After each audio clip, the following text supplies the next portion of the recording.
केदारनाथ महादेव के विषय में कई कथाएं हैं।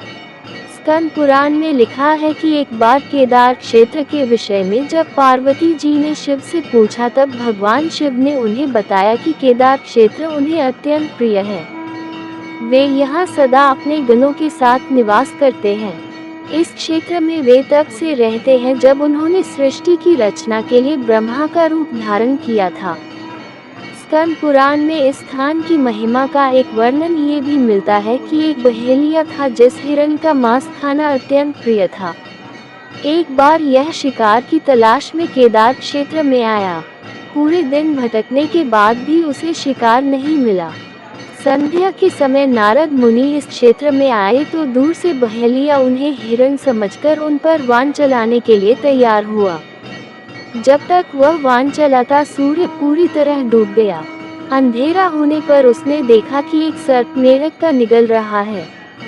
मृत होने के बाद मेढक शिव रूप में परिवर्तित हो गया। इसी प्रकार बहेलिया ने देखा कि एक हिरण को सिंह मार रहा है। मृत हिरण शिव गणों के साथ शिवलोक जा रहा है। इस अद्भुत दृश्य को देखकर बहेलिया हैरान था। इसी समय नारद मुनि ब्राह्मण वेश में बहेलिया के समक्ष उपस्थित हुए। बहेलिया ने नारद मुनि से इन अद्भुत दृश्यों के विषय में पूछा। नारद मुनि ने उसे समझाया कि यह अत्यंत पवित्र क्षेत्र है। इस स्थान पर मृत होने पर पशु पक्षियों को भी मुक्ति मिल जाती है। इसके बाद बहेलिया को अपने पाप कर्मों का स्मरण हो आया कि किस प्रकार उसने पशु पक्षियों की हत्या की है। बहेलिया ने नारद मुनि से अपनी मुक्ति का उपाय पूछा। नारद मुनि से शिव का ज्ञान प्राप्त करके बहेलिया केदार क्षेत्र में रहकर शिव उपासना में लीन हो गया। मृत्यु पश्चात उसे शिवलोक में स्थान प्राप्त हुआ।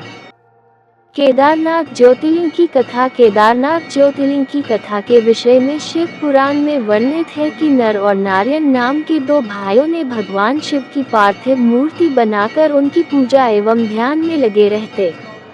इन दोनों भाइयों की भक्तिपूर्ण तपस्या से प्रसन्न होकर भगवान शिव इनके समक्ष प्रकट हुए।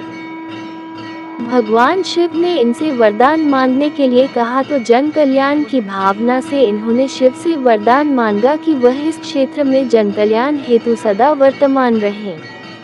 इनकी प्रार्थना पर भगवान शंकर ज्योतिर्लिंग के रूप में केदार क्षेत्र में प्रकट हुए।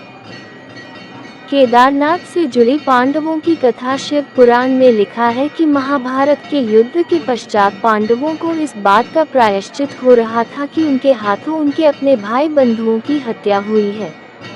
वे इस पाप से मुक्ति पाना चाहते थे। इसका समाधान जब इन्होंने वेद व्यास जी से पूछा तो उन्होंने कहा कि बंधुओं की हत्या का पाप तभी मिट सकता है जब शिव इस पाप से मुक्ति प्रदान करेंगे। शिव पांडवों से अप्रसन्न थे, अतः पांडव जब विश्वनाथ के दर्शन के लिए काशी पहुंचे तब वे वहां शंकर प्रत्यक्ष प्रकट नहीं हुए। शिव को ढूंढते हुए तब पांचों पांडव केदारनाथ पहुंच गए। पांडवों को आया देखकर शिव ने भैंस का रूप धारण कर लिया और भैंस के झुंड में शामिल हो गए। शिव की पहचान करने के लिए भीम एक गुफा के मुख के पास पैर फैलाकर खड़ा हो गया।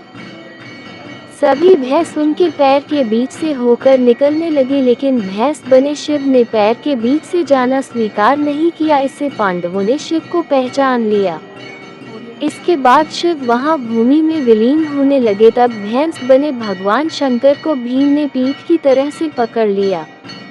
भगवान शंकर पांडवों की भक्ति एवं दृढ़ निश्चय को देखकर प्रकट हुए तथा उन्हें पापों से मुक्त कर दिया। इस स्थान पर आज भी द्रौपदी के साथ पांचों पांडवों की पूजा होती है।